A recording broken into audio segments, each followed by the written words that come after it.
Yes, good morning to all. Yes, related to the complex number, काही part of De Moivre's theorem. Okay, काही questions De Moivre's theorem शी related आणि काही questions complex cube root of unity she related. De Moivre's theorem she related काही questions ठीक आहे आजच्या lectures मध्ये मी cover करेल आणि त्यानंतर कॉम्प्लेक्स क्यूब रूट ऑफ युनिटीचा कन्सेप्ट जो की अल्फा आणि बीटाला कव्हर करतो. या आधी आपण काय ऑब्झर्व केलं ते पहा. ओमेगा क्यूब इक्वल टू 1 हा पार्ट घेतला होता. चेक करा काय घेतलं होतं. Omega cube equal to 1 right. Omega cube minus 1 equal to 0. A cube minus B cube चा पार्ट म्हणू आपण याला 1 प्लस ओमेगा स्क्वेअर. चेक करा A cube minus B cube. First bracket A minus B, second bracket A square A B plus B चा square. या पद्धतीने त्याचं expansion घेतलेलं. First factor omega minus 1 A हा बी 1 चा क्यूब आहे शेवटी 1 चा क्यूब आहे. ओके सो या ठिकाणी 1 plus omega square equal to 0 हा part. So omega equal to 1 पण ऑलरेडी ओमेगा क्यूब ची व्हॅल्यू 1 असल्यामुळे हा ओमेगा 1 होऊ शकत नाही. म्हणजे ज्या वेळेस complex cube root of unity concept वापरतात त्यावेळेस हा पार्ट कॅल्क्युलेशन मध्ये घ्यायचा. Complex cube root of unity is the meaning. First meaning omega cube equal to 1. Second meaning after the simplification. Omega is not equal to 1. 1 plus omega square equal to किती 0. हा तो form करतो त्याच्यामध्ये. लक्षात ठेवायचं त्यामुळे. हा पार्ट व्यवस्थित लक्षात ठेवायचा. ओके. त्यानंतर एखादं क्वाड्रॅटिक इक्वेशन असेल आणि त्याच्याशी रिलेटेड जर रूट्स असतील तर ते रूट्स अल्फा आणि बीटाने जनरली इंडिकेट करतात. कशाने इंडिकेट करतात? अल्फा आणि बीटाने इंडिकेट करतात. कुठलेही रूट्स म्हटलं तर त्याला सिम्बॉलिकल फॉर्म आपण देऊ शकतो. राईट. असं लक्ष द्या. क्वाड्रॅटिक इक्वेशन असेल त्याचे फॅक्टर्स म्हणून आपण घेतो. क्वाड्रॅटिक असेल तर त्याचे आपण फॅक्टर्स घेतो. या ठिकाणी जो क्वाड्रॅटिक आलेला आहे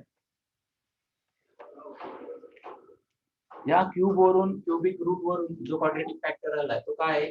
omega square plus omega plus 1 equal to 0 आहे. Omega square plus omega plus 1 equal to 0.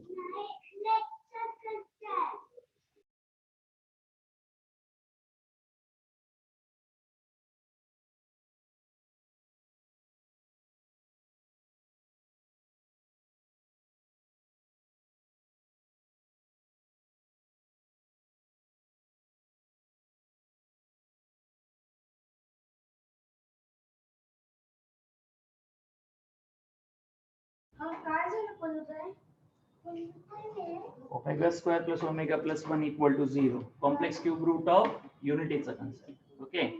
तर याच्यामध्ये हा फॅक्टर्स काढायचे आहेत. शेवटी क्वाड्रॅटिक सारखा ट्रीट केलं जाईल. ओमेगाचे फॅक्टर्स येतात. याआधी मी तुम्हाला लिहून दिलेले आहे. लिहून देताना X square plus X plus 1 consider केला होता आपण. ओके. सो याच्यातला एक factor omega equal to -1/2 plus or minus √3/2 i असा एक फॅक्टर येतो. सेकंड फॅक्टर याच्याशी रिलेटेड ओमेगा स्क्वेअर म्हणू आपण. -1/2 एकदा प्लस घ्यायचा एकदा मायनस √3/2 आय. विचार करा जर मी हा क्वाड्रॅटिक घेतला तर या क्वाड्रॅटिक रिलेटेड ए ची व्हॅल्यू 1 आहे. B is also 1, C is also 1. Correct. So minus B plus or minus root of B square minus 4ac divided by किती 2a. एबीसी च्या व्हॅल्यूज किती ठेवायच्या? 1 ठेवायच्या. एबीसी च्या व्हॅल्यूज 1 ठेवायच्या.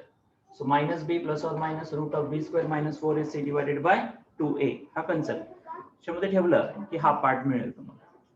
सो जे नवीन आहे त्यांनी काय लक्षात ठेवायचं आहे? रूट ऑफ -1 आय असतो. रूट ऑफ -3 असेल तर कसा ट्रीट करतात? 3 × -1 ट्रीट करतात. 3 × -1 √3 ला वेगळं करतात. रूट ऑफ -1 ला सेपरेट आउट करतात आणि त्याला आय फॉर्म देतात. म्हणून तो इक्वेशन मध्ये असा येतो. याला इमॅजिनरी पार्ट म्हणतात, याला रिअल पार्ट म्हणतात. Okay. Previous lectures YouTube lectures तुम्हाला रेफर करावे लागतील. You need to refer the YouTube lectures. Okay. YouTube channel मी बऱ्याच वेळेस तुम्हाला लिहून दिलेलं आहे. स्पेल व्यवस्थित टाका. KEDARCHOUDHARI. इथं ओ आहे, इथं शेवटी आय आहे. वेगळं टाकलं तर वेगळं येत राहतं, मिळणारच नाही. स्पेसिफिक लेटर्स आहेत, हे व्यवस्थित लेटर्स युटिलाइज केल्यास नक्कीच इथं तुम्हाला सगळे व्हिडिओ लेक्चर्स अपलोड केलेले आहेत युट्यूब चॅनलवर, तुम्हाला रेफर करायचं. ओके, लक्षात द्या. नोटेशन चेंज करायचं आहे आज आपल्याला. This is alpha and this is beta. Alpha and beta. जर मी अल्फा इंटू बीटा जर घेतलं तर काय रिझल्ट येईल? अल्फा इंटू बीटा घेतल्यास रिझल्ट काय येईल? थोडक्यात या दोघांचा प्रोडक्ट काय असेल हे तुम्हाला काढायचं आज. अल्फा इंटू बीटा किती? याला अल्फा नाव दिलं, याला बीटा नाव दिलं. हे आलं कुठून? Quadratic equation. क्वाड्रॅटिक इक्वेशनचे दोन रूट्स. हा पहिला रूट पॉझिटिव्ह आहे, सेकंड रूट निगेटिव्ह आहे. कसं येतं हे ऑलरेडी लिहून दिलंय तुम्हाला, हे लिहून दिलेलं आहे. हा फर्स्ट रूट आहे, हा सेकंड रूट आहे. सो अल्फा इंटू बीटा काढायचा आणि अल्फा प्लस बीटा काढायचा आपल्याला. So product of these two, so -1/2 plus root 3/2 I, second -1/2 इथं प्लस घेतला, इथं मायनस घ्या, इथं प्लस घेतला, इथं मायनस, रूट 3/2 I. काय दिसतं मला या ठिकाणी? हा ए आहे, हा बी आहे, हा ए आहे, हा बी आहे, हा ए प्लस बी, हा ए मायनस बी. ऑब्झर्व करा काय सांगतोय. हा ए प्लस बी आहे, हा ए मायनस बी आहे. ए प्लस बी, ए मायनस बी असं आहे. ओके, या पद्धतीनं आहे. सांगा मग काय येईल? A square minus B square येणार. Sure? A square minus B square. करा कॅल्क्युलेशन आणि सांगा answer. A square minus B square. Definitely Swaraj. Yes, good. सांगा पुढं. ऍक्च्युअल कॅल्क्युलेशन्स करून दाखवा पण मला. परत सांगतोय, लेट कमर्स थोडं लवकर जॉईन होत चला. हे क्वाड्रॅटिक आहे, क्वाड्रॅटिकचे दोन फॅक्टर्स पडतात, एक अल्फा आणि बीटा. करेक्ट? आपण नोटेशन देण्यावरती आहे हा सगळा प्रकार. आणि आपल्याला माहिती याचा स्क्वेअर घेतल्यास हा मिळतो, किंवा याचा स्क्वेअर घेतल्यानंतर हा मिळत असतो. हे अल्टरनेट आहे. इथे तुम्ही म्हणू शकता अल्फा चा स्क्वेअर बीटा किंवा बीटाचा स्क्वेअर अल्फा. हे सुद्धा हिंट म्हणून लिहून ठेवा.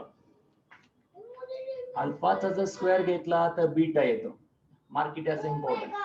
आणि बीटाचा जर स्क्वेअर घेतला तर अल्फा येतो. अल्फाचा स्क्वेअर घेतल्यास बीटा आणि बीटाचा स्क्वेअर घेतल्यास अल्फा मिळतो. हे सुद्धा स्किल म्हणून लक्षात ठेवा. सांगा, ए चा स्क्वेअर बी चा स्क्वेअर. ए चा स्क्वेअर म्हणजेच काय? ए चा स्क्वेअर मीन्स -1/2 त्याचा स्क्वेअर, मायनस बी चा स्क्वेअर रूट 3/2 I त्याचा स्क्वेअर. -1/2 चा square minus root 3/2 I square. Use your skill and calculate the answer. किती येतं सांगा. Use your skills and make your answers. परत सांगणं आहे प्रत्येकांना, थोडे पेशन्स ठेवा. आज जून मंथ चालू आहे, July month, August, September, October, November, December. Believe or not 11 finish.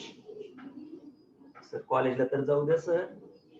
काही कॉलेज नसतं, काही नसतं, कुठलीही कॉलेज जिम्मेदारी घेणार नाही, काही नाहीये.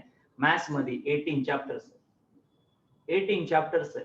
आज नाही शिकाल काय होणार आहे? रशिंग आवर्स मध्ये नेतात, एंड करून टाकतात, एंड करून टाकतात. इथं जर एंड नाही झाला तर जॅन टू डिसेंबर 12वी, जॅन टू डिसेंबर 12वी, हे 11वी तुमचं. जॅन टू डिसेंबर 12वी येणारा सध्या 2021 आहे, इथं 2022 येणार आहे. आणि त्यानंतर नेक्स्ट जॅन इथं फक्त एक्झाम देत बसणार तुम्ही. आता जॅन 2023 इथं तुम्हाला रेडी राहायचंय. इथं JEE ची एक्झाम असते, इथे JEE ची एक्झाम असते. बी सिरियस अबाउट दिस. त्याच्या बाबतीत थोडस सिरियस राहा. You will be collapse otherwise. You will be collapse in this system otherwise. हे कॉमन मुलांवरती कॉमन होणारी गोष्ट आहे. थंड बसतात आता, निवांत बसतात आता, मजा करतात नुसती. आता इथं मजा केली की इथं अवघड आहे. परत इथं त्यांचं अवघड होऊन बसतं. जॅन, फेब, मार्च आणि April. Second chance of JEE, second chance of JEE. March board, board exam. May NEET आणि सीईटीचे एक्झाम लिहून ठेवा नीट आणि सीईटीचे एक्झाम कंपल्सरी. नुसतं एक्झाम देत बसतात नंतर. इथून पुढे नुसतं एक्झाम असतात, कॉलेजच्या प्रिलिम असतात, क्लासच्या प्रिलिम असतात, इथून सगळं चक्करच चालू होतं. हे सगळं त्याचं चक्र आहे. आज नाही, last years of 12 to 15 years experience म्हणून सांगतोय. काही गोष्टी आहेत, स्टार्ट करा. हे सजेशन आहे तुमच्यासाठी. आता जर तुम्ही स्टार्ट नाही केलं तर you will be in trouble. Slowly इतके ट्रबल मध्ये येतात, आई वडिलांना सुद्धा सांगायला वेळ राहत नाही की एवढा मी 10वीला अभ्यास केला, एवढं सगळं केलं, पण सगळं काय झालं, आता प्लॅनिंग नाहीये सिस्टमॅटिक, त्याच्यामुळे सगळं कोलॅप्स होण्याची वेळ आली. काही कळायच्या आत 11वी संपणार आहे, हे लक्षात ठेवा. This is the strategy to crack down the exams. Exams crack down करण्यासाठी इथून वर्क चालू पाहिजे. इथून नाही करत कोणी, इथून करत नाही. 11वी बेस आहे, तुम्ही पाहताय हे काय लेवलला चाललंय, हळूहळू काय लेवलला ते गेन होणार आहे. आता मी कमिंग संडेला सीईटी जेडब्ल्यूचे लेक्चर्स घेणार आहे यावेळेस घेणार आहे. तुम्हाला काही क्वेश्चन्स पण टाकलेत कॉम्प्लेक्स नंबरचे. ओके, ते तुम्हाला फॉलो करायला सांगितलेत मी तुम्हाला. ते फॉलो करा व्यवस्थित. फॉलो करायला सांगितलेत मी तुम्हाला ते क्वेश्चन्स. तुम्ही पहा, मला काय सांगायचंय, एक बेस असतो, त्या बेसिक वरती असे लाखो क्वेश्चन्स आहेत त्यांच्याकडे. नुसत्या कॉम्प्लेक्स नंबर मध्ये त्यांच्याकडे कमीत कमी 30,000 क्वेश्चन्स असतील. 30,000 क्वेश्चन्स आहेत त्यांच्याकडे. इतका सिलेबस वास्ट आहे, इतका सिलेबस वास्ट. सर तुम्ही उगाच घाबरवताय आम्हाला. घाबरायची गरज नाहीये. बेसिक क्लिअर ठेवा. तुमचे कॅल्क्युलेशन्स इतके कमांडेबल पाहिजेत सध्याच्या सिच्युएशन मध्ये, खूप कमांडेबल पाहिजेत हे सगळ्या गोष्टी, तर तुम्ही काहीतरी गेन करा. नाहीतर तुम्ही सुद्धा कॉमन स्टुडंट सारखं काय म्हणणार, सर ते अवघड असतं, सर ते अवघड असतं. अवघड नाही, त्याच्यासाठी काय करावं लागतं, सुरुवातीपासून हा बेस व्यवस्थित ठेवावा लागतो. ज्याला हा टॅकल करता आला व्यवस्थितपणे, नक्कीच त्याची कमांड वाढते त्याची, आणि ती कमांड खरं तर युटिलाइज असते. म्हणून हे मंथ्स जे आहेत ते इम्पॉर्टंट आहे. या मंथ्स मध्ये कन्वर्ट करा स्वतःला, कन्वर्ट करा. 10वी काहीच नव्हती त्या मानाने, 11वी 12वी खूप त्या मानाने अपग्रेड करतो. तुम्ही एक्झाम दिल्या 2 संडे थ्रू संडेच्या, ज्यांनी एक्झाम दिल्या असेल ना त्यांना त्याचा सेन्स कळालं असेल की हे थोडंसं डिफरंट आहे. आपल्याला एक लर्निंग प्रोसेस असते आणि ते दुसरी प्रोसेस म्हणजे अप्लाइड असतो. अप्लाय करायला करता आलं पाहिजे. जोपर्यंत ते अप्लाइड करता येत नाही तोपर्यंत ते डिफिकल्ट वाटतं. बरं, एक कन्सेप्ट नाहीये, there are 1000 of concept, 1000 above concept maths मध्ये आहेत. 1500 कन्सेप्ट आहेत नुसते. एक कन्सेप्ट फक्त शिकवलाय. आज आतापर्यंत किती कन्सेप्ट झालेत आपले, आज आपण वर्कआउट करून ठेवू. याच्यामधले किती कन्सेप्ट आपले झालेत ते सांगतो. तुम्ही किती शुअर आहात हे खूप गरजेचं असतं. हे सगळे कन्सेप्ट सर मला येतात, हे येत असेल तर तुम्ही नॅशनल लेवलच्या असो या स्टेट लेवलच्या असो कुठलीही एक्झाम सुद्धा तुम्ही क्रॅक डाऊन करू शकता. हे कन्सेप्ट तुमचे सगळे क्लिअर पाहिजे. याच्यात रोटेट होऊन येणारे जे क्वेश्चन्स असतात ते कसे पण असू शकतात. हे सगळं तुम्हाला कोऑर्डिनेट झालं पाहिजे. 1500 जे कन्सेप्ट आहेत ते असे माइंडेडली असं सेट करून ठेवतात मुलं. इतकी त्यांची कमांड असते पूर्णपणे. तुमचे फ्रेंड्स पण असतील 8 स्टँडर्ड पासून जेडब्ल्यूचं प्रिपरेशन करतात. आज त्यांना काय येतं ते महत्वाचं आहे. ते त्यावेळेस पासून करतात, याला काही महत्व नाहीये. आज त्यांना काय येतं ते फार महत्वाचं आहे. मागचं जे शिकलं ते जर रिकॉल करत नसतील तर they will be dead in this system. काही उपयोग नाहीये त्याचा. अदरवाईज रोजच्या रोज नुसतं करत राहतात नाही. मागचं पण रिकॉल झालं पाहिजे, करंटचं पण अपडेट ठेवला पाहिजे व्यवस्थितपणे. ही गोष्ट जर घडत असेल तर नक्कीच तो मुलगा सक्सेसफुल होऊ शकतो. तो कुठे आहे हा काही कन्सर्न नसतो त्याचा. थोडंसं अपडेट राहा, लेक्चर्स कंटिन्यू करा व्यवस्थितपणे. फ्रेंड्सला पण सांगा, जे खरंच विद्यार्थी करणारे असतात ना त्यांच्यासाठी सगळ्यात मोठं चॅलेंज आहे 11वी कव्हर करून दाखवणं. जून टू डिसेंबर पर्यंत, हा जून टू डिसेंबर पर्यंत 11वी कव्हर करण्यासाठी काय करतोय मी सध्या वर्क करतोय की तुम्ही फ्रिक्वेन्सी कॅच कराल कदाचित माझी. एकदा फ्रिक्वेन्सी कॅच झाली की I will start the portion. Actual portion कसा घेतला जातो हे तुम्हाला सांगेल. एखादा नवीन येणारा स्टुडंटला ते कदाचित फास्ट वाटेल, पण मला माहिती आहे आता बरेच स्टुडंट्स आता मला सोबत फॅमिलियर झाले. म्हणजे त्यांना माहिती आहे की सर असं लिहितात, असं बोलतात, हा पार्ट असा घेतात, काय इम्पॉर्टंट सांगतात. या सगळ्या गोष्टी तुम्ही फॅमिलियर झालात आता. You need to take the pickup now. You have to be sure the things now. Offline क्लासेसची परमिशन मिळाली की लगेच स्टार्ट करणं, तिथे तुम्हाला हेल्पिंग हँड्स असतातच, ती वेगळी गोष्ट आहे. ऑनलाईन टीचिंग मध्ये हाच तर प्रॉब्लेम असतो. टीचर शिकवतो, विषय संपला. तसं नाही राहणार आपल्याला. ऑफलाईन क्लासेस चालू झाले की त्याचे हेल्पिंग हँड्स तुम्हाला मिळू शकतात. आजही तुम्ही क्लासमध्ये येऊन वीकली 1 or 2 तुमचे डाऊट डिफिकल्टी सॉल्व्ह करू शकता तुम्ही, असं काही नाहीये त्याच्यामध्ये, सॉल्व्ह करू शकता. नीट असू द्या, कुठलाही सब्जेक्ट असू द्या, नेक्स्ट वीक पासून सर येण्यासाठी चालू होतील. आता फिजिक्सचे सर, केमिस्ट्रीचे सर, आज कुठले सर कुठल्या ब्रांच वरती अवेलेबल आहेत हा कंटेंट तुम्हाला मिळून जाईल. तुमचा बुडालेला कंटेंट चॅप्टर्स तुम्ही रिकव्हरीला लागा आता त्या गोष्टींना. तुम्ही स्वतःला अपडेट ठेवा, तुमचं पूर्ण कम्प्लिशन होईल. मला फक्त काय पाहिजे, माझ्या नोट्स तुमच्याकडे असतील ह्या हँड रिटन, ते मी तुम्हाला पटकन सांगू शकतो, पटकन रिकव्हर करून देऊ शकतो. काय सीईटी करायचंय, काय जेई करायचंय, ज्यांना वाटतं ना माझा टाइम चाललाय, यू मीट टू द क्लासला मीट करा, you will get the guidance. तुम्ही मीट करून पहा एकदा, तुम्हाला तुमचं गायडन्स मिळेल, ही अश्युरिटी राहील तुम्हाला पूर्णपणे. So be alert. काही फ्रेंड्स असतील तर त्यांना पण सांगून ठेवा, अंधारात राहू नका.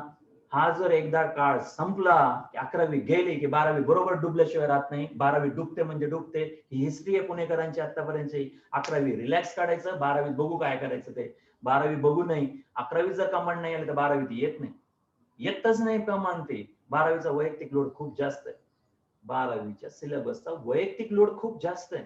एक चॅप्टर 12वीचे कमीत कमी 1-1.5 महिना खातात, इतके लॉंग आणि लेंदी पोर्शन्स आहे काही चॅप्टर्सला. काही लेंदी पोर्शन्स आहेत. भीती म्हणून नाही, सुरुवातीपासून व्यवस्थित करा. नक्की स्पीड आणि पिकअप पकडाल. स्पीड आणि पिकअप पकडता याच्यानंतर आपण कसं गाडी चालू केल्यानंतर 5th गिअर पकडते का कधी? पकडेल का? शक्य नाही आहे ते. येस, नॉर्मली फर्स्ट गिअर बरोबर आहे का, फर्स्ट 10-20 ची स्पीड, सेकंड गिअर 30-40 ची स्पीड बरोबर आहे, third gear 40-60, fourth gear 60-180, fifth gear त्याच्या पुढे. त्याच्यानंतर तुम्ही शिका, गाडी एकदा स्पीडला लागली, इतकं भयानक कॉन्सन्ट्रेशन पाहिजे, नाही तर ती अशी व्हायब्रेट होतं, असा ब्रेन व्हायब्रेट होतो, त्याच्यानंतर असा ब्रेन व्हायब्रेट होतो एखाद्या कॅल्क्युलेशन्सला.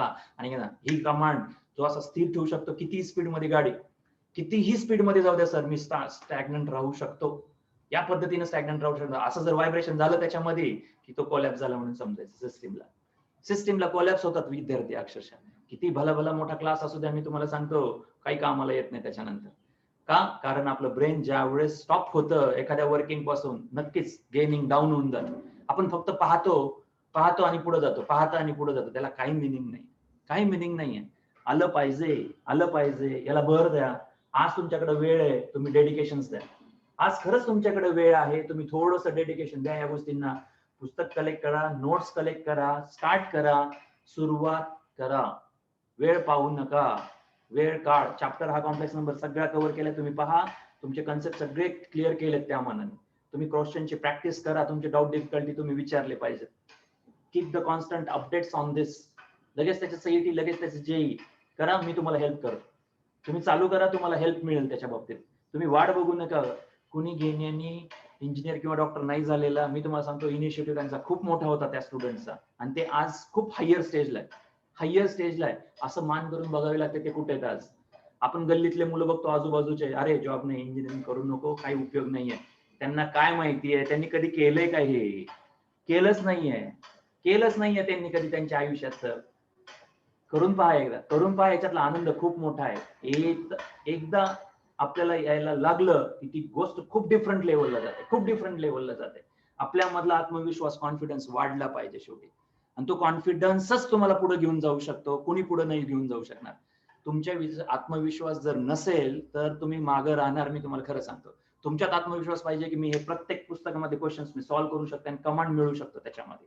ही गोष्ट खूप डिफरंट लेवलला जाते. त्यावेळेस कोणी कोणाची वाट बघत बसणार नाहीये, कुठली एक्झाम तुमची वाट बघत बसणार नाहीये. परत सांगतोय, एक्झाम इथं फिक्स आहे, फिक्स. लिहून ठेवा, आज फोटोकॉपी काढून ठेवा, माझा व्हिडिओ मला दाखवा परत. नेते लोक कसं एक बोलतात एक करतात, बरोबर आहे ना? तसं होणार नाही. काही गोष्टींचा एक्सपिरियन्स आहे म्हणून सांग, काही गोष्टींचा एक्सपिरियन्स आहे हे सांगतोय परत. ही इथं टळणार नाहीये, हे लक्षात ठेवा. आणि याच्यासाठी सुरुवात इथून असते. इथं एक दिवस तुम्ही गमवला की पुढचे ट्रबल चालू होतात. हळूहळू विद्यार्थी सगळं सोडून देतो, त्याला काही समजत नाही, तो पुढे जातोय. काही मिनिंग नाहीये त्याला, काही मिनिंग नाही. तुमचे काही फ्रेंड्स असतील, चांगले असतील, खरंच करणारे विद्यार्थी असतील तर नक्कीच एकदा काउन्सिलिंग साठी त्यांना पाठवा. मला फक्त काय करायचंय, हुशार विद्यार्थ्याला काउन्सिल करून ठेवायचंय. बाकी त्याचं आयुष्य, आपण कसं म्हणतो की आयुष्यात मार्गदर्शन मिळालं पाहिजे, बरोबर आहे की नाही? मार्गदर्शन मिळत. मला माहित नाही तुम्ही इंजिनियर बनणार आहेत का डॉक्टर बनणार आहेत, माझा खरंच कन्सर्न नाहीये त्याच्याशी. मला एक माहिती बाबा, जो विद्यार्थी करणारा आहे त्याला जर मी राईट गायडन्स दिलं तर मला त्याच्या रिझल्टची चिंता नसते. त्याच्यानंतर रिझल्ट बद्दल मी कधीच चिंता करत नाही, कारण रिझल्ट कोण आणतो, ज्याची कन्सिस्टन्सी कॉन्स्टंटली टिकू शकते, या अवेअर ऑफ तो असतो, त्याच वेळेस त्याचा रिझल्ट येऊ शकतो. प्रत्येक दिवस इथं बोलणारा मुलगा असतो, सर मी हे करतो ते करतो, इथं तो गायब असतो. इथं मग कॉलेजची हवा लागते ऑगस्ट मध्ये. सप्टेंबर, ऑक्टोबर, नोव्हेंबर, दिवाळी अर्धी जाते, अर्धी 11वी कोलॅप्स झालेली असते त्याची. त्याच्यानंतर त्याला जाग येते, थोडंफार करायला लागतो, तेवढ्यात कॉलेजची गॅदरिंग येते जानेवारी फेब्रुवारी महिन्यात. हे सगळ्या स्टोरी मला माहिती आहेत, मी तुम्हाला सांगतो. कोरोनामुळे सध्या बंद येते, नंतर जानेवारी फेब्रुवारी मस्त गॅदरिंग बिदरिंग करतो. 11वी बोंबललेली असते, तोपर्यंत कसं तरी बाहेर पडतो त्याच्यातून. 12वी स्टार्ट करतो कॉलेज, एप्रिल मे जून मध्ये चालू झालं की त्याच्यासोबत करायला लागतो. त्याला असं जाणवतं की मागची 11वी पेंडिंग आहे आणि 12वी काही झेपत नाही आपल्याला. सांगू शकत नाही, फ्रेंड्सला एक्सप्रेस करू शकत नाही, आई वडिलांना एक्सप्रेस करू शकत नाही माझं काय झाले हालत. ते तुमचे बरे बडे मित्र आहेत, ते क्लासेसला जातात मोठ्या मोठ्या, आज काय येतं त्यांना म्हणायचं, सर म्हणायचं एक प्रॉब्लेम सॉल्व्ह करून दाखव मला फक्त बस. आणि तो जर खरंच सॉल्व्ह करून दाखवू शकत असेल तर दॅट इज द कमांड. तर तो राईट डायरेक्शन मध्ये, नाही तर तो चुकीच्या डायरेक्शन मध्ये. एक साधे केमिस्ट्रीचे क्वेश्चन विचारून पहा, मला कुणाला डिमॉरलाइज नाही करायचं, पण तो राईट नाहीये याचा अर्थ कुठेतरी अडकलाय तो आणि तो सांगू शकत नाही. तसंच तुमची अवस्था होते, हळूहळू कसं तरी ढकलून डिसेंबर आणतात, इथं पॅरेंट आणि मुलं जागे होतात, तोपर्यंत वेळ निघून गेलेली असते. पॅरेंट आणि मुलं दोघंही घेऊन येतात, सर या मुलाचं करायचं काय, याला काही येत नाहीये. अरे येत नाही म्हणजे काय, ज्यावेळेस आम्ही इथं सांगत होतो तुम्हाला त्यावेळेस तुम्ही ब्लाइंडली राहिलात. ही गोष्ट इथून स्टार्ट होते, इथून नसते कधी स्टार्ट होत, इथून स्टार्ट होते. त्याचा इम्पॅक्ट हळूहळू इथं पडत असतो. या एक्झामिनेशनचा इम्पॅक्ट इथून चालू झालाय. आज तुमच्याकडे हा डे आहे म्हणून इथून पुढे काउंट करतोय, याच्या आधीच चालू झालाय तो. याच्या आधी कधी चालू झालाय तर 8वी 9वी 10वीलाच मुलांनी स्टार्ट केलेलं त्यांचं ते त्यांचं कॅलिबर आहे. आज तुमच्याकडे काय गट्स आहेत ते तिथून युटिलाइज करणार आहे मी, तर तिथून युटिलाइज करणार आहे. याच्यासाठी स्टँड मिळवून देऊ शकतो मी तुम्हाला, याच्यासाठी स्टँड मिळवून देऊ शकतो. फक्त इथं धडसोडपणा करायची नाही, कॉलेजची हवा लागली नाही पाहिजे, कॉलेजची हवा लागू द्यायची नाहीये, व्यवस्थितपणा द्यायचा आहे, मोबाईल पासून दूर राहायचंय, ही तुमची कंडिशन. आपला अभ्यास भला आपण बोला, ह्या गोष्टीला थोडंसं स्टिक टू द राहा. मी तुम्हाला सांगतो, या एज मध्ये कळतं पण वळत नाही, या एज ऑफ मध्ये किंवा या इयर्स ऑफ मध्ये कळतं पण वळत नाही, ही सगळ्यात मोठी डिफिकल्टी असते विद्यार्थ्यांची. खूप अडचण असते या वयामध्ये. करू का नको केलं तर माझं चांगलं होईल, बरोबर आहे ना, करू का नको केलं तर माझं फार चांगलं होईल, त्याच्यामुळे नकोय सर. ते ब्लॅकमेलिंग तर अशी असते आई वडिलांना की कमाल आहे, त्यांच्यासाठीच करतायत जसं काही सगळं. असं काही करू नका, तुमचं आयुष्य आहे, सोयीस्कर झालं पाहिजे हे पहा, सुटेबिलिटी पहा त्याची, काय होऊ शकते काही नाही. म्हणून म्हणतोय तुमचे काही फ्रेंड्स याच्यामध्ये अडकले असतील तर एकदा फक्त काउन्सिलिंग घेऊ द्या माझे, त्यांना कुठं क्लास लावायचं तिथे लावू द्या त्याच्यानंतर. पण राईट गायडन्स करणारं फारसे मार्केटमध्ये कोणी नाहीये, फसवतात फार. माझ्याकडे काल एक विद्यार्थी आला होता, जवळ गल्लीमध्ये क्लास लावून बसला, 11वी पूर्णपणे डाऊन आहे त्याची. तुम्ही बिलीव्ह कराल, सीबीएसईचा विद्यार्थी, केंद्रीय विद्यालयाचा विद्यार्थी, 85% मार्क्स सीबीएसई मध्ये, एक्झाम त्यांची मागच्या वर्षी झालेली ती, आणि आज तो 11वी कंप्लीट झाली त्याची आणि 12वीला आला माझ्याकडे, त्याला काहीही येत नाहीये त्याला. म्हणजे अक्षरशः त्याने 11वी अशी चढ ढकल करून आज जून उगवलाय त्याच्यासाठी 12वी मध्ये, आणि त्याला 11वीचा ढ येत नाही. इतकी क्रिटिकल सिच्युएशन तयार झाली आणि रडतोय तो माझ्याकडे येऊन. रडून काय उपयोग आहे, 1 वर्ष फुकट घालवलं ना, 1 वर्ष फुकट घालवलं त्यांनी. गल्लीतला क्लास लावलाय, काय शिकवायचे टीचर, वाचून शिकवायचे. सुरुवातीला एकदम छान वाटलं त्यांना, सुरुवातीला एकदम छान वाटलं. अरे वाचून पुस्तकं झाले असते तर कोणी शिकवलं असतं, 11वी 12वी सायन्स कोणी पण झालं असतं त्याच्यामध्ये. याचा अर्थ असा नाही की आम्ही फार एक्सपर्टाईज आहेत आणि खूप छान, असं नाही. आम्ही काय ठेवतो, कन्सिस्टन्सी ठेवतो, विद्यार्थी कुठं चुकतो ते पाहतो आणि त्यांना तसं गाईड करतो. त्यांना तसं गाईड केलेलं असतं. जसं विद्यार्थी तसं त्यांना गायडन्स देण्याचा प्रयत्न केलाय, तो आमचा अनुभव आहे. एखाद्या विद्यार्थ्याने किती जम्प करावी ही त्या विद्यार्थ्यावरती डिपेंड आहे आता. म्हणून म्हणतोय ना, एखादा विद्यार्थी थांबलाय, सर तुम्ही तुमच्या स्पीडने जातो सर, हो माझ्या स्पीडने जाऊन सुद्धा तुम्हाला एक्स्ट्रा करायचंय, पण एक्स्ट्रा करायचंय, जोपर्यंत नाही होणार तुम्ही एक्स्ट्रा काही मिळणार नाहीये. का? डिसेंबरला रेडी राहायचंय तुम्हाला. तुम्ही जर डिसेंबरला नाही रेडी झालात तर तुमची इथं जमछाक होणार आहे, जे ऑटोमॅटिकली सुटणार तुमची. 12वीला मजा करत इथपर्यंत येतात, दिवाळी आली म्हणजे ऑक्टोबर नोव्हेंबर उजाडला की मग त्यांना जाग येते. आज पण 12वीच्या मुलांना हेच सांगतो मी, तुम्ही आता काही करू नका, ते करत पण नाहीत तसं. आता जून आहे 12वीच्या मुलांसाठी, चला आता ऑक्टोबर नोव्हेंबर डिसेंबरची वाट बघतात. सर ते दगडूशेठ हलवाईचं मंदिर बंद होतं सर, ते नारळ फोडायला वेळ नाही मिळाला, मग मुहूर्तच नाही मिळाला. असे पुणेकर असे सर, दगडूशेठ मंदिर कधी चालू होतं काय माहिती, मग त्याला नारळ फोडला की मग ते आमचा मुहूर्त निघतो सर. अरे राजांना, कुठल्या जमान्यात आहे तुम्ही, काय करताय, तुम्हाला इथं पोहोचायचंय, मंदिर उघडण्याची वाट बघताय. मंदिर नाही, आपले डोळे उघडा, डोळे उघडा पहिल्यांदा. काय सिच्युएशन ती ऑब्झर्व करा, किती कंटेंट आहे तो ऑब्झर्व करा. किती कंटेंट आहे नुसता पहा तरी एकदा, जेईला काय कंटेंट आहे, किती बारकाव्याने कंटेंट आहे, एकेका कंटेंट मागे कितीतरी क्वेश्चन्स तयार होतात, ते क्वेश्चन्स कसे टॅकल केले पाहिजे.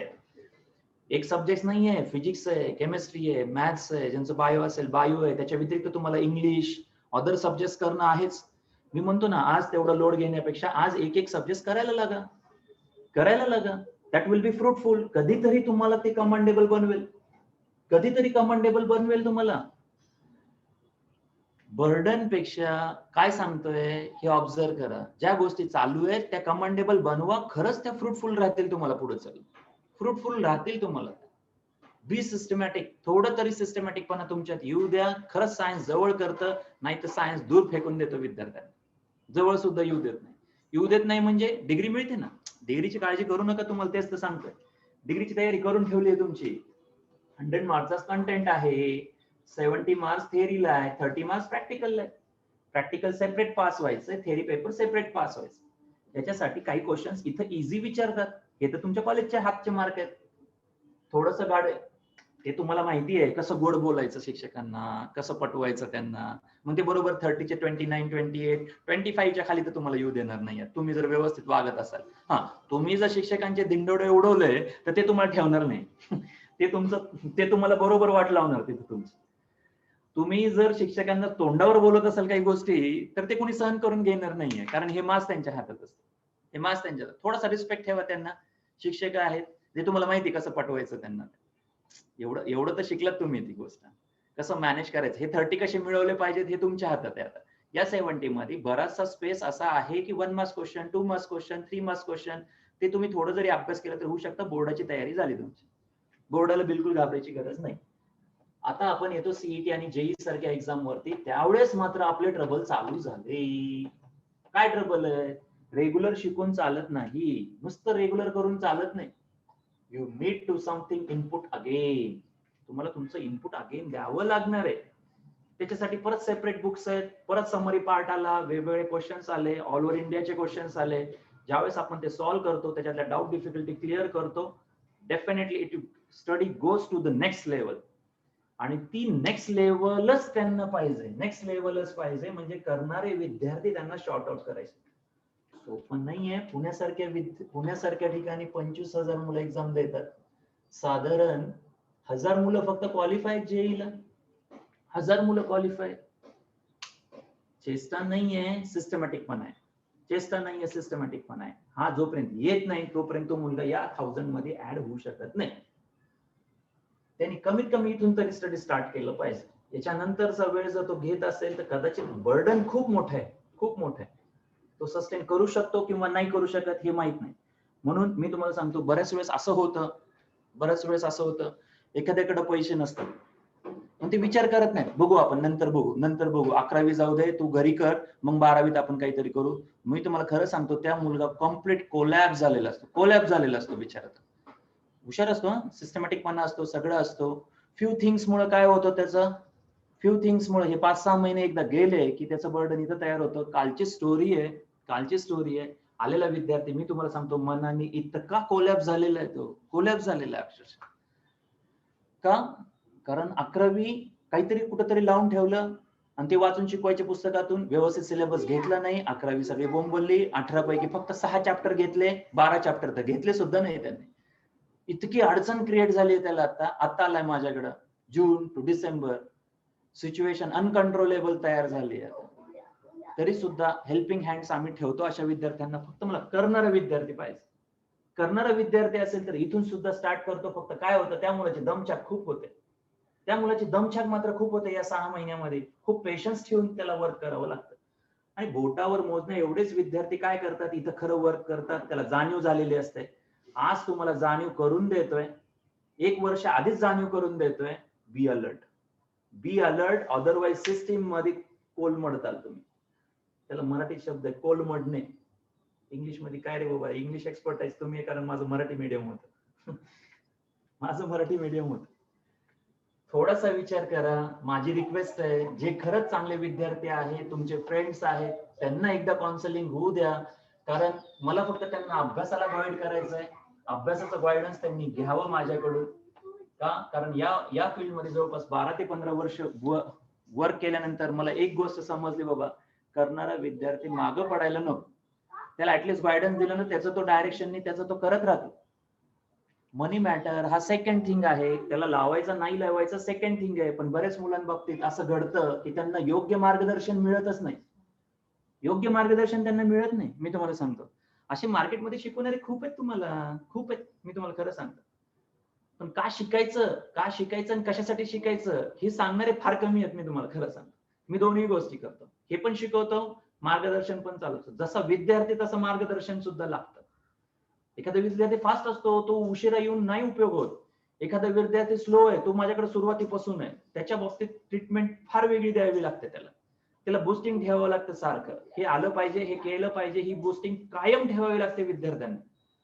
आज तर मी तुम्हाला सांगतो, ऑनलाईन आहेत तुम्ही, ऑफलाईन असलं असताना तुम्ही वेडे झालं असतं, वेडे इन द सेन्स तुम्ही इतके मग्न होऊन ती गोष्ट केली असते. मला माहिती या कॅमेऱ्याचा इम्पॅक्ट पडतोय का नाही पडतोय तेच कळत नाहीये. काय होतं, विद्यार्थी समोर बोलायला असलं ना, ते खूप एक डिफरंट लेवलला जातं. मी तुम्हाला सांगतो, एवढी एनर्जी मेंटेन आहे आजही. आणि यंग मुलं आहेत तुम्ही, आज विचार करा, त्यांना मी घडवतो, याच्यातला आनंद खूप मोठा आहे. नाही मिळत, मी तुम्हाला खरं सांगतो. नुसता अभ्यास आहे का अभ्यास, त्या गोष्टी ठीक आहे, हे तर आहेच, याच्या बाहेर जाणारच नाहीये. पण जो अडकलाय तिथून बाहेर काढण्याची ताकद ठेवता आली पाहिजे. जो अडकलाय त्याला तिथून बाहेर काढता आलं पाहिजे. ही ताकद कोणी ठेवत नाही. भरभर शिकवतात, मिटून टाकतात कन्सेप्ट. खूप असे कन्सेप्ट मिटून टाकतात. बस येऊ का न येऊ त्याला बघत पण नाहीत, तुम्हाला परत सांगतोय, तुम्हाला असं वाटतंय तुम्ही अडचणीत आहात, सर माहित नाहीये कसं करायचंय, काय करायचंय, एकदम आजच्या आज लगेच असं इम्प्रेस होऊन नाही राहायचंय. तर ज्या वेळेस तुम्हाला असं फील होतं की नाही, आपल्याला थोडंसं निगेटिव्ह वाटतं, त्यावेळेस तुम्ही कॉन्टॅक्ट करा T4शी. कुठलेही शिक्षक असू द्या, घुगे सर असू द्या, गायकवाड सर असू द्या, मडकर सर असू द्या, मी असेल. हे पहिल्या लेक्चर पासून आम्ही तुम्हाला सांगतोय की टेक द गायडन्स ऑफ टीचर्सचं गायडन्स घ्या. तुमच्या शाळेतले चांगले विद्यार्थी असतील पण अजून त्यांना गायडन्स मिळालेलं नसेल तर त्यांना सजेस्ट करा. ऍटलिस्ट शिक्षकांना भेटू द्या. त्यांना काय होतं, त्यांनी त्यांची काउन्सिलिंग होईल, त्यांना जी काही डिसिजन घ्यायची ते ते घेतील. त्याच्यानंतर त्यांना घेऊ द्या डिसिजन. फक्त काय होतं, मिड फॉर्म ऑफ विद्यार्थी काय अडकलेले असतात. कालचं उदाहरण परत सांगतोय मी तुम्हाला, एवढा चांगला विद्यार्थी 10वी मधलं सगळं त्याला येत असताना सुद्धा 11वी कोलॅप्स झाली त्याची पूर्णपणे, रडकुंडीला आला होता अक्षरशः. सर काय करून घेतलं मागच्या 6 ते 7 महिन्यांमध्ये, अक्षरशः कोलॅप्स झालं पूर्णपणे. एकदम रिलॅक्स राहिला. चांगला विद्यार्थी ज्यावेळेस असं फेस करतो ना, त्याची अडचण खूप मोठी असते, खूप मोठी असते. त्याला सावरणं सुद्धा काल जड गेलं होतं, मी तुम्हाला खरं सांगतो. आता आपल्या हातात नाहीये ना ते. 1 इयर त्याने असं स्पेंड करून टाकला, फुकटचा गेला त्याच्या हातातून तो. आणि झालं आता 12वी. त्याला मी सरळ सांगितलं, तू ड्रॉप घे, गॅप घे, त्याच्याशिवाय होणार नाही यार. नाही सर मला 12वी करायची, तुम्ही पुढचा मार्ग मला सांगा. त्याला म्हणलं तुला इथे येऊन बसावं लागेल तरच सोल्युशन मिळेल. आणि 11वीची मुलं आहेत काही येतात. त्यांनी घेतलंय गायडन्स, खूप चांगलं गायडन्स घेतलंय त्यांनी. खरंच सांगतोय, फक्त अनुभव म्हणून ही गोष्ट शेअर करतोय तुमच्याशी की काय अडचण होते. आज मी बघतोय बरेच मुलं काय करतात, कधी लेक्चर करतात कधी करत नाही. नुकसान तुमचं आहे, तुम्ही समजून घ्या. मला काय, मी फीस तेवढीच घेणार आहे, मी काही चुकणार नाहीये त्याच्यातून. मी फीस मात्र तेवढीच घेणार आहे. शिकवण्याचा कन्सेप्ट कसा आहे, तुम्ही डेली रुटीन मध्ये शिकत राहाल तर तुम्ही गेन कराल. एखादी लिंक ब्रेक झाली की तुम्ही काय होताल, मागं पडाल. मला काय म्हणायचं एक होतं की लेक्चर बुडालं असेल तुमचं काही कारण असतं तर तुम्ही मागचं लेक्चर कव्हर करून पुढे आलं पाहिजे. फ्रेंड्स कडे जा, त्यांच्याकडून नोटबुक घ्या, व्हॉट्सअपवर मागवा त्याच्याकडून, मागच्या वेळेस काय झालंय ते टेक्स्टबुक काढून बघा, टेक्स्टबुक मध्ये मार्क करून ठेवा. ऍडमिशन तुम्ही तुमचे क्लिअर करा, नोट्स ठेवा तुमच्याकडं, त्या नोट्स मधून ऑब्झर्व करा, जे क्वेश्चन्स अडतात ते त्याच्यामधून हे करा, ऑब्झर्व करून क्लिअर राहा. टेक्स्टबुक घेऊन ठेवा. आता फर्स्ट हँड घ्या, सेकंड हँड घ्या, काय घ्यायचे ते घ्या, पण टेक्स्टबुक ठेवा तुमच्याकडं. ज्यांना जेई करायचं त्यांनी एनसीईआरटीचे बुक स्वतःकडे असले पाहिजे. एनसीईआरटी कंपल्सरी पाहिजे. कुठले बुक्स घ्यायचे, काय घ्यायचे ते स्टेट बोर्डचे बुक्स घ्यायचे तुम्हाला, एनसीईआरटी सीबीएसई चे बुक्स तुम्हाला जेडब्ल्यू साठी वापरावे लागतील. शेवटी जो माझा कन्सेप्ट याच्यात चालू आहे तो कन्सेप्ट पॅरलली पाहावा लागतो तुम्हाला त्याच्यामधून. आणि हे कन्सेप्ट सगळे झाल्यानंतर याचे काही एमसीक्यू चे बुक्स आहेत ते तुम्हाला मिळतील आता. अदरवाईज तुम्ही आता जे माझा कंटेंट चालू आहे त्याची एक्झाम देत राहा. मला कळेल, प्रामाणिकपणे एक्झाम द्या, मला कळेल की तुमची स्टेज कुठे आहे, तुमची स्टेज कुठे आहे ते मला समजेल. आणि ही झाली प्रोसेस की मुलं शॉर्ट आउट करणं, करणारे मुलं शॉर्ट आउट करणं, न करणारे बाजूला करणं. त्याच्यामध्ये न करणारे इन द सेन्स बघू सर, ज्यावेळेस गरज पडेल त्यावेळेस बघू सर, तसं करू नका. तेच सांगतोय, वेळ जातोय. यस संजोत माने, काय असेल तर मी तुझ्याशी बोलतो नंतर, मला व्हॉट्सअपवर मेसेज टाकून ठेव. Okay, so come to the point, I will come to this questions. बराचसा वेळ माझा जातो कधी कधी. ओके, काय काढायचं होतं मी ते सांगतोय. Complex cube root of unity concept आला की त्याचे दोन फॅक्टर्स होतात क्वाड्रॅटिकचे, एक अल्फा आणि दुसरा बीटा. अल्फा इंटू बीटा आपण प्रोसेस घेत होतो. अल्फा एक फॅक्टर आहे, बीटा एक फॅक्टर आहे या क्वाड्रॅटिकचा, राईट. रूट्स आहेत क्वाड्रॅटिकचे, हे रूट्स आहेत. आणि या रूट साठी आपण काय घेतोय, ए स्क्वेअर मायनस बी स्क्वेअर. सांगा, ए चा स्क्वेअर 1/4 मायनस बी चा स्क्वेअर रूट 3 चा स्क्वेअर 3, 2 चा स्क्वेअर 4 आणि या ठिकाणी आय स्क्वेअर. आय स्क्वेअर ची व्हॅल्यू किती असते रे, आय स्क्वेअर ची व्हॅल्यू -1 असते. 1/4 सर, 3/4 सुद्धा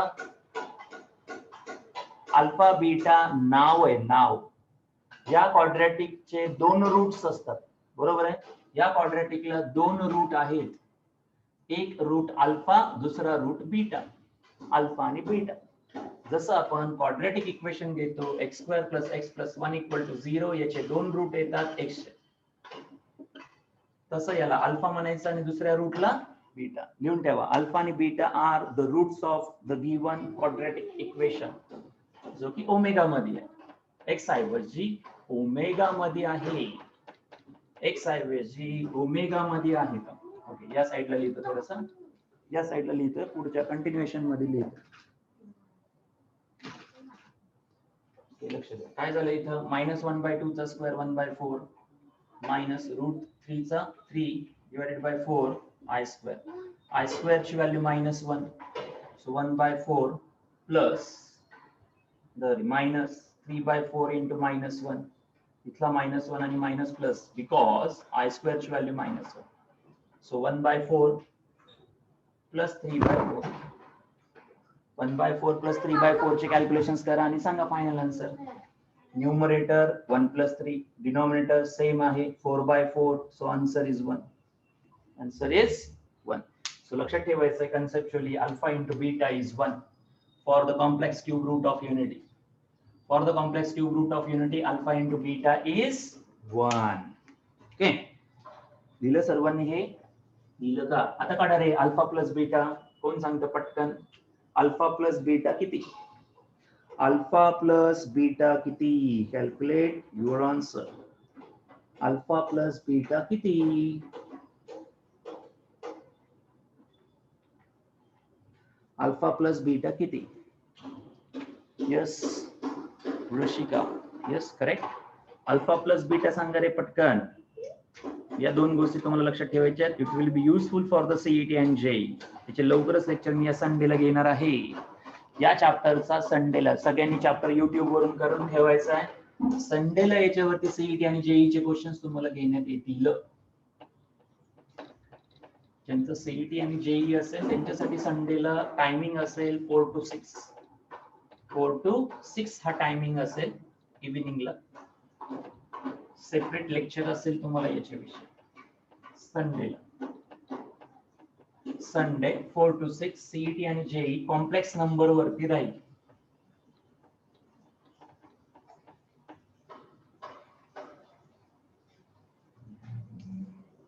ओके, अल्फा प्लस बीटा काढायला सांगितलं होतं. अल्फा काय आहे? अल्फा -1/2 प्लस √3/2 आय आणि second root beta which is -1/2 minus √3/2 i आहे. लक्ष द्या, हा प्लस आहे मायनस आहे, कॅन्सल होतो. -1/2 -1/2 -1. Alpha plus beta -1. Alpha into beta किती आलेला? 2 आलेला का? अल्फा इंटू बीटा किती 1 सर. कुठून आलं 1 सर. तर ह्या टू थिंग्स फॅक्टर्स वरून आपण डिसाइड केलं. कशाचे factors? Complex cube root of युनिटीचे. कॉम्प्लेक्स क्यूब रूट ऑफ युनिटीचे. Can you prove the result? Can you prove the result?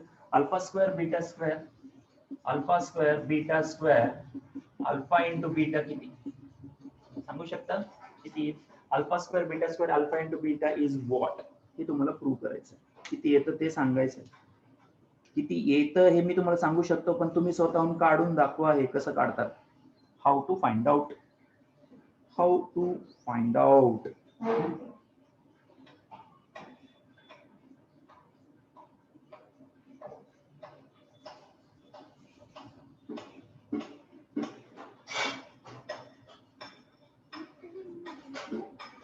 Alpha square beta square alpha into बीटाची व्हॅल्यू किती? Yes,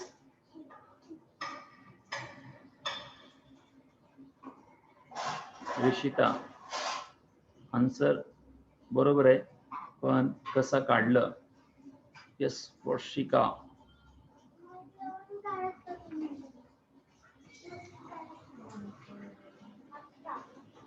yes Vedant. ओके, काही हरकत नाही वेदांत. दोनच कन्सेप्ट सांगितले Vedant. Alpha plus beta is -1, alpha into beta is +1. Yes Rishikesh answer correct आहे, पण काढलं कसं त्याला महत्व आहे. काय करणार? अल्फा प्लस बीटा ब्रॅकेटचा स्क्वेअर अल्फा इंटू बीटा. ही टर्म तुम्हाला लेफ्ट हँड साइडला राईट हँड साइड आहे व्हॅल्यू मी दिलेली नाहीये, ते तुम्हाला काढायचं आहे. ओके, सो क्वेश्चन साठी आन्सर या ठिकाणी alpha square plus beta square plus alpha into beta हा गिवन पार्ट आहे. सो याच्यामध्ये alpha square beta square we know the value of alpha plus beta, correct. So alpha square beta square 2 into alpha beta याच्यामध्ये add करा आणि alpha beta जो घेतलेला आहे तो सबट्रॅक्ट करा. तो सबट्रॅक्ट करा. 2 अल्फा बीटा ऍड केला, 2 अल्फा बीटा सबट्रॅक्ट घेतला आणि रिटर्न केला. घेतला आणि काय केला? रिटर्न केला. ओके, सो इथं घेतलाय, इथं रिटर्न केलं. हा घेतलाय प्लस म्हणून, हा subtract. Alpha square beta square इथं जशाला तसा, हा घेतला, हा रिटर्न केला, हा जशाला तसा. इथला पार्ट इथं जशाला तसा आहे. सांगा या ठिकाणी किती? अल्फा प्लस बीटा ब्रॅकेटचा स्क्वेअर, अल्फा प्लस बीटा ब्रॅकेटचा square.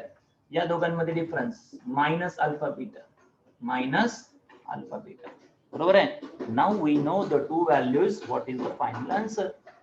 We know two values. लक्षात ठेवा, या दोन व्हॅल्यूचा ऑलवेज यूज होतो. या दोन व्हॅल्यूचा ऑलवेज यूज होत असतो. त्यामुळे ही स्किल वापरावी लागेल तुम्हाला. अल्फा प्लस बीटा किती रे? -1. -1 चा स्क्वेअर मायनस असतो का रे? -1 चा स्क्वेअर मायनस असतो का? +1 +1 -1. आन्सर इज कोण आहे रे 2 वाला? +1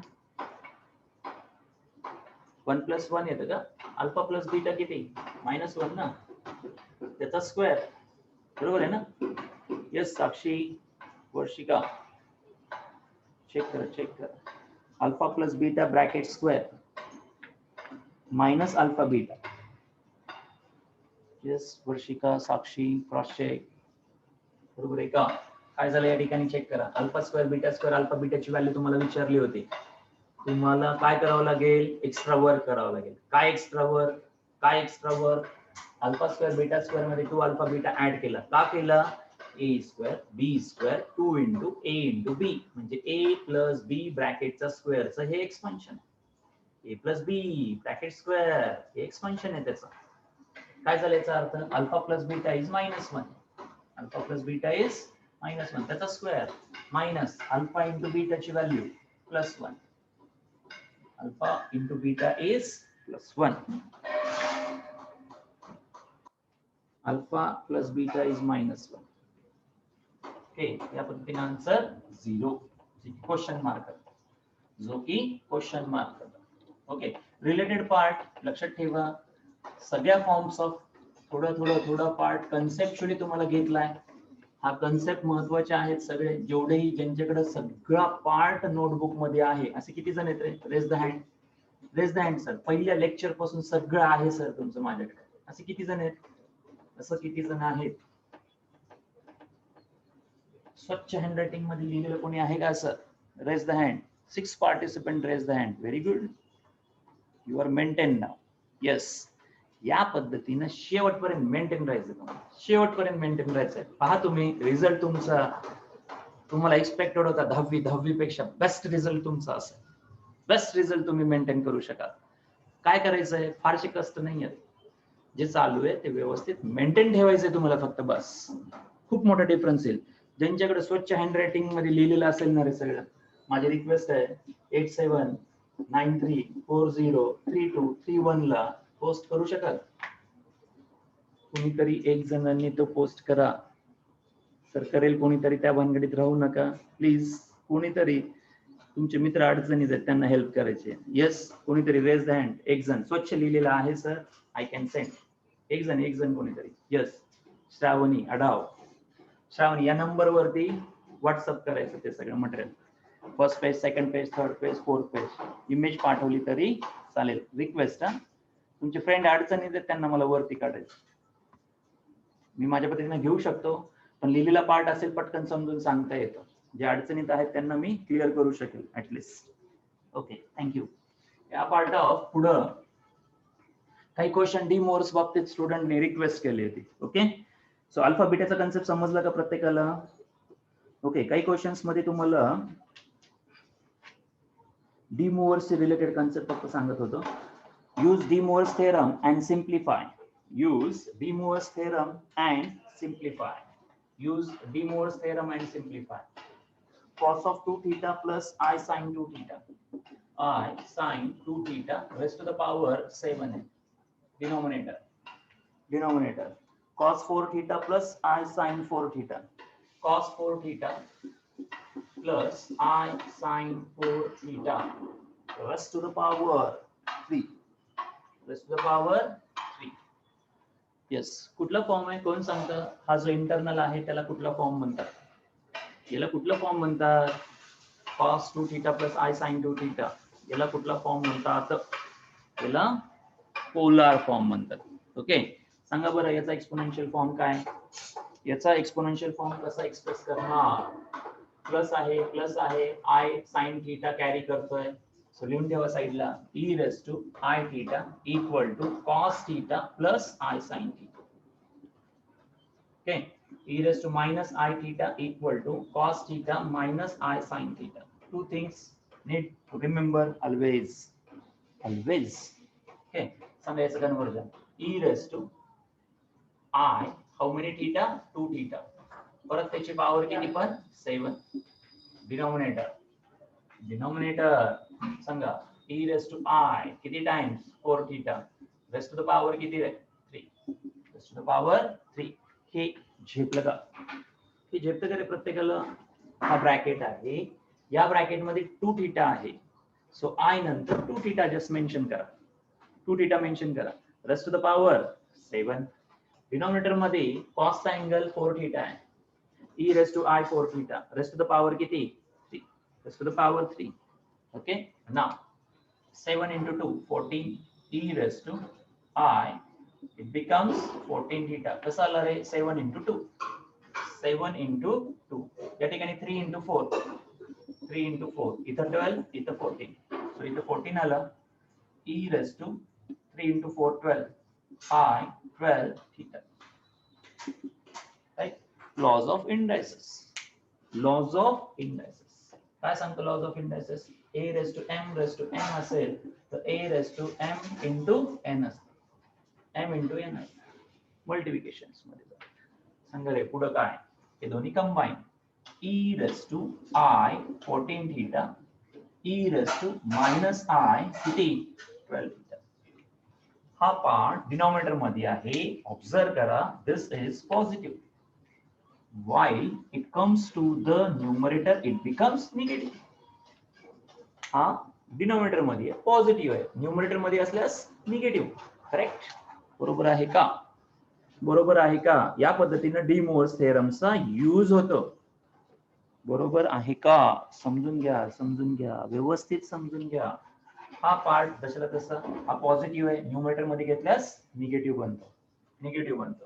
नाव base is same. Base same आहे ऍट द पॉवर्स.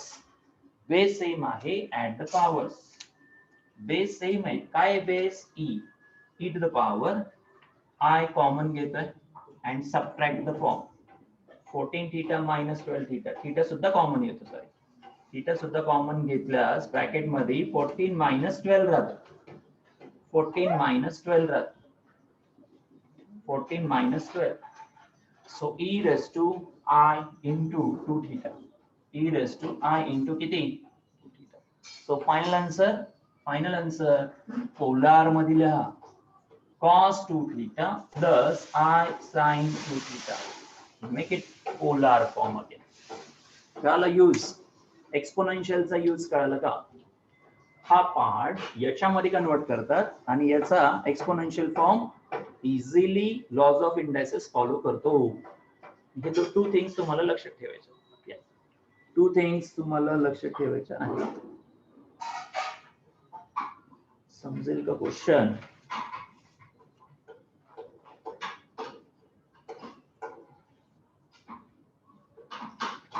नेक्स्ट अजून डिमोस थेरमचा यूज कशासाठी होऊ शकतो? Suppose z equal to 1 plus i ब्रॅकेटचा स्क्वेअर दिलं तुम्हाला. z equal to 1 plus i ब्रॅकेटचा स्क्वेअर दिलं. सांगा रे, express in the form of a plus i b. असं असतं. Express in the form of a plus i b. खटाखट आन्सर सांगायचं, पटकन आन्सर सांगायचं. a किती b किती. z equal to 1 plus I raised to the power 2 आहे. So a किती b किती पटकन सांगायचं. a किती b किती. a किती b किती पटकन. a किती b किती. काय करणार या केस मध्ये? 1 प्लस आय ब्रॅकेट स्क्वेअरचं एक्सपान्शन. 1 प्लस आय ब्रॅकेट स्क्वेअरचं expansion 0,2. Okay, we will check. 1 चा square plus 2i plus i square. Correct. 1 plus 2i, I square ची value minus 1. Plus 1 minus 1 cancel. 2i. 0 plus 2i. So a plus ib. So a equal to 0, b equal to 2. Correct answer. Correct answer. Okay. आता या ठिकाणी suppose first question होता. Second question. z equal to 1 plus I आहे. But find z raised to 6. Find z raised to 6. म्हणजेच 1 plus I raised to the power 6 काढायचं तुम्हाला. Meaning is 1 plus I raised to the power 6. a plus ib ची value सांगायची किती येते. a plus ib ची value किती येते ते सांगायचं.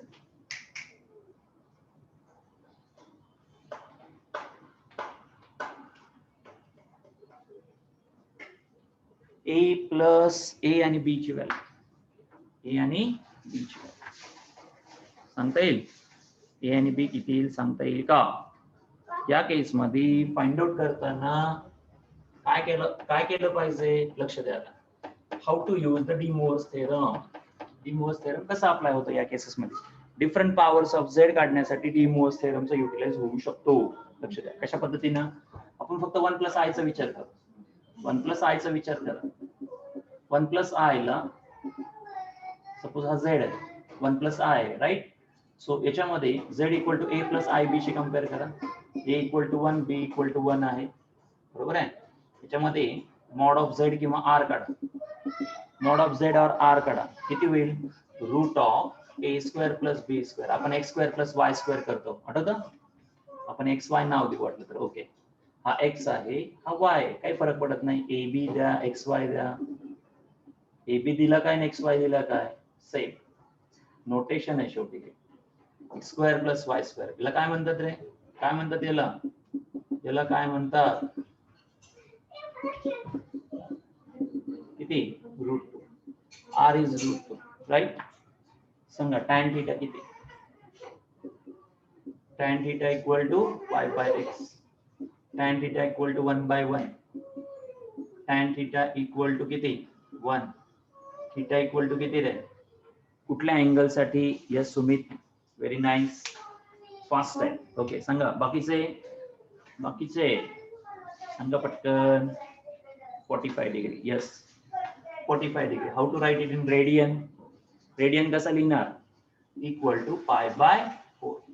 Radian part pi by 4. Yes Swaraj correct. Pi by 4 लिहितो आपण त्याला राईट.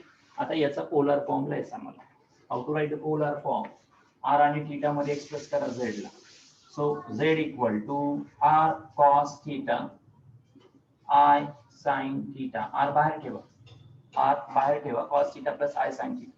लिहा आता झेड इक्वल टू आर ची व्हॅल्यू √2 कॉस ऑफ किती रे pi by 4 i sine of pi by 4. काय एक्सप्रेस केलं मी दिलेल्या फॉर्मचा पोलार फॉर्म लिहिला. दिलेल्या फॉर्मचा पोलार फॉर्म लिहिला. त्याचा एक्सपोनेन्शियल काय असेल रे. Exponential is what. z equal to √2 e raised to I into theta. बरोबर आहे का. How theta came 45. Pushkar tan theta 1 कधी असतो. tan ची व्हॅल्यू 1 कुठल्या अँगलला असते. ट्रिगो आहे ट्रिगो. 10th मधला ट्रिगो आहे. माझा ट्रिगो अजून मी शिकवणार आहे. अजून शिकवलेलं नाहीये. आणि असेल तर प्रिव्हियस लेक्चर मध्ये मी हे पण समजून सांगितलं होतं. व्हॅल्यूज कशी काढतात. टॅनच्या कुठल्या अँगल साठी व्हॅल्यू 1 असते. 45 डिग्री साठी असते. सध्या तरी माइंड करत आहे आता. इथं यस करेक्ट. टॅन ऑफ 45 1 असतो. विसरू नका रे. विसरून कसं काय चालेल पुष्कर. टॅनच्या कुठल्या अँगल साठी व्हॅल्यू 1 असते 45 साठी. How to write pi by 4 correct. आता z रेस टू हा आला. ओके आपल्याला काढायचा z रेस टू किती रे 6. That is our question is 1 plus I raised to the power 6 which means z raised to 6 काढायचा. z raised to 6 म्हणजे या पार्टचा कितवा power 6th power √2 e raised to I pi by 4 raised to the power किती 6. 6th power calculate करायचा आहे. 6th power calculate करायचा आहे तुम्हाला. 6th पॉवर कॅल्क्युलेट करायचा आहे. ओके सांगा रे. कळलं का. यूज √2 चा 6 √2 ची पॉवर 6. त्यानंतर e raised to I into pi by 4 into 6. Loss of indices प्रमाणे हा 6 याला जातो. हा 6 याला जातो. Correct. So √2 how many times 6 times. किती येईल रे आन्सर. √2 6 टाइम्स आन्सर किती असतं. √2 6 टाइम्स आन्सर किती असतं. √2 6 टाइम्स. रॉंग 128 होतं का. 6 टाइम्स आहे राजांनो. 1 2 3 4 5 and 6 टाइम्स. पहिले दोन √2 2 मध्ये कन्वर्ट होतात. दुसरे दोन √2 2 मध्ये कन्वर्ट होतात. परत शेवटचे दोन √2 2 मध्ये कन्वर्ट होतात. बरोबर आहे का. √2 परत √2 2 so 2 8 e raised to I pi by 4 into 6. किती झालं रे किती 2 to cancel 3 pi by 2 3 pi by 2 3 pi by 2 3 pi by 2 म्हणजे किती रे 3 pi by 2 म्हणजे किती 8 into cos of 3 pi by 2 plus I sin of 3 pi by 2. 8 times of cos of 3 pi by 2 म्हणजे cos of किती degree ray 270. I sin of 270 येतो कोणाला. 270 ची value किती असते रे. 270 ची व्हॅल्यू किती असते तुम्हाला माहिती आहे. sin 275 cos 275 किती असतो हे माहित आहे का. किती असतो 270 किती असतो. 270 साइन आणि कॉस बाबतीत किती असतो.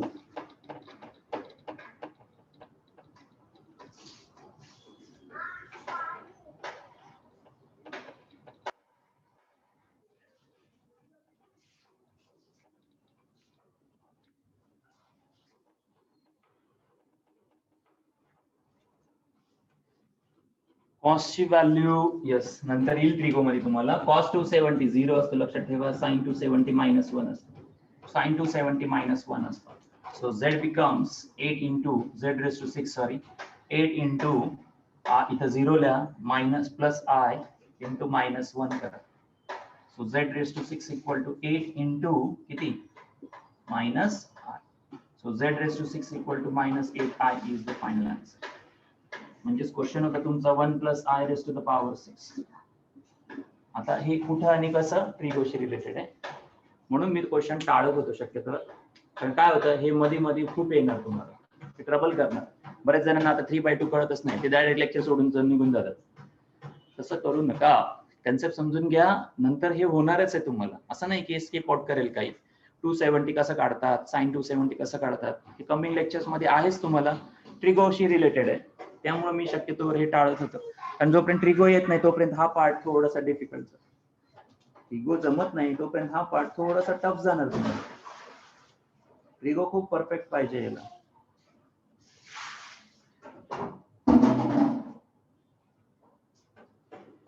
ओके, अजून एक कन्सेप्ट शेवटचा, एकदम शॉर्ट मधला कन्सेप्ट आहे, सांगण्याचा प्रयत्न करतो. चेक करा तुम्हाला झेपलं तर. रिलेटेड टू द जॉमेट्री आहे, पण रिलेटेड टू द जॉमेट्री आहे.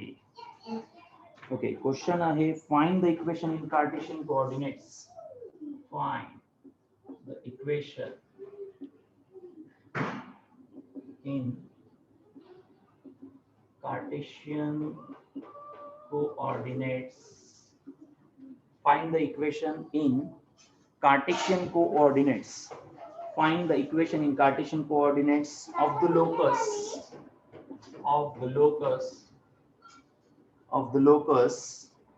of z if mod z equal to 10. Mod z equal to 10. First question. Find the equation in Cartesian coordinates. Find the equation in Cartesian coordinates of the locus of z if mod z equal to 10. कसं solve करणार, कोण सांगतं कसं solve करायचं? We know z equal to x plus iy. We know that mod z equal to root of x square plus y square. That's it. This is the concept. x square plus y square. Mod z ची value किती आहे? 10. So substitute the 10. 10 equal to x square plus y square. It's a root. Simple आहे. z ची value x plus iy always. का? Complex number. Cartesian coordinate काय असतात? x आणि y असतात. मॉड ऑफ z म्हणजे काय असतो? हायपोटेनियस. हायपोटेनियस. Pythagoras theorem. शिकवलं ना आधी? शिकवलेलं आहे. मॉड ऑफ z म्हणजेच काय? x axis, y axis, correct? Real imaginary part. या ठिकाणी x, या ठिकाणी y, mod z. बरोबर आहे का? x, y, mod z. So x square plus y square equal to mod z square. X square plus y square equal to mod of z square. So mod of z equal to root of x square plus y square. So now squaring on both sides. Squaring on both sides घेतल्यास काय मिळेल? x square y square equal to 10 चा square किती रे? 100. So this is called as Cartesian coordinates of locus of z. Locus word लक्षात ठेवा. Locus of z. L-O-C-U-S. Locus. Locus means geometry. It can be straight line. It can be circle. Okay. Geometry चे equations आहेत. Geometry शी related काय आहे? Equations आहेत. काढू शकाल z minus 3 equal to. Try करा बरं अजून एक question. z minus 3 mod of z minus 3 equal to 2. mod of z minus 3 equal to 2. आता सारखं सॉल्व करून ट्राय करा. z minus 3 equal to 2. नाही आलं तर मी सांगतोच तुम्हाला. ट्राय करा.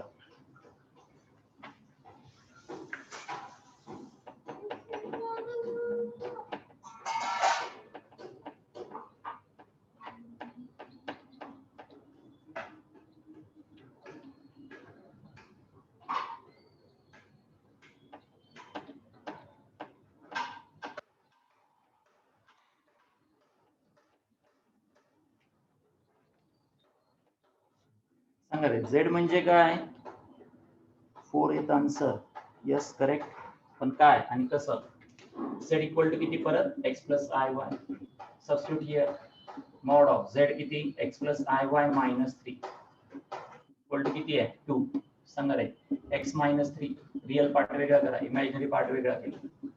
याला म्हणतात without i. With i. Without i real part, with I imaginary part. Correct? Real part, imaginary part. Real plus imaginary, complex. इथं विदाउट आहे, याला कनेक्ट करा. हा पण विदाउट आहे, दोघं फ्रेंड आहे. हा वेगळा झाला का? कारण हा विथ आय म्हणून येतो, विथ आय म्हणून येतो. करेक्ट? आता मला सांगा रे, काय करतो आपण? रिअल पार्टचा स्क्वेअर, इमॅजिनरी पार्टचा स्क्वेअर. चेक करा, रिअल पार्ट, इमॅजिनरी पार्ट, दोघांचा स्क्वेअर. रिअल पार्टचा square root of x minus 3 ब्रॅकेटचा स्क्वेअर, कारण या मॉडमुळं हा काढून टाकायचा. एक्स मायनस 3 ब्रॅकेटचा square plus y square equal to 2. काय झालं रे? एक्स मायनस 3 ब्रॅकेटचा square plus y square equal to 2 चा स्क्वेअर किती? 4. This is your answer in Cartesian coordinate system. Cartesian coordinate system. X minus 3 ब्रॅकेटचा square plus y square equal to 4. येतं थोडं हळूहळू लक्षात. नुसतं मॉड झेड होता. झेड काय आहे? X plus i Y. Real plus imaginary, without i with I. So root of x square plus y square hypotenuse आहे. सो याची व्हॅल्यू 10 गिवन होती. स्क्वेअरिंग ऑन बोथ साइड केलं तर एक्स स्क्वेअर वाय स्क्वेअर 100.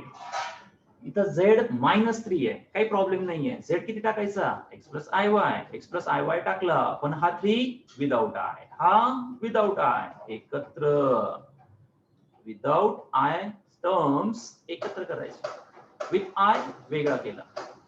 या real पार्टचा square, imaginary पार्टचा square.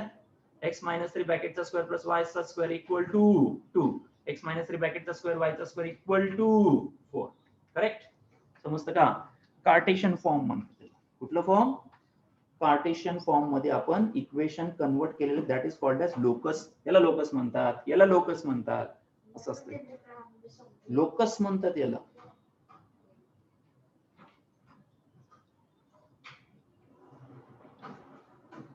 z minus 5 plus 6i, z minus 5 plus 6i, z minus 5 plus 6i equal to z minus 5 plus 6i equal to 5.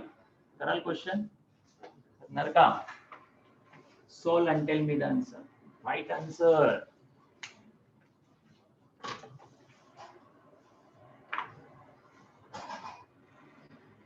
Okay, तुम्ही तुमचे admissions घेऊन books वगैरे collect करा. Start the study. वाट पाहू नका, परत सांगताय.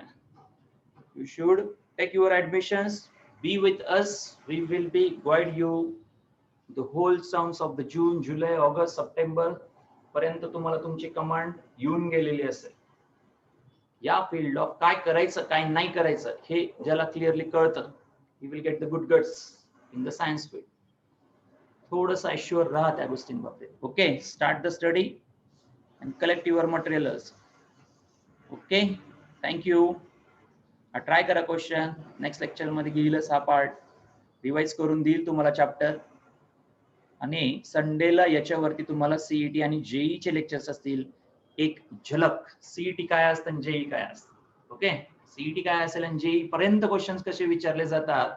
डेफिनेटली जो बेस घेतलेला आहे त्याच्यावरती फक्त हायर लॉजिकल थिंकिंग मध्ये आपण कन्वर्ट करावं लागतं आपल्याला स्वतःला.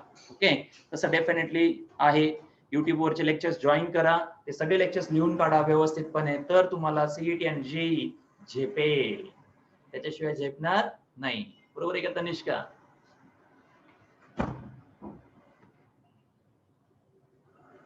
यस, क्लिअर आहे का सर्वांना? यस सुमित, पुष्कर.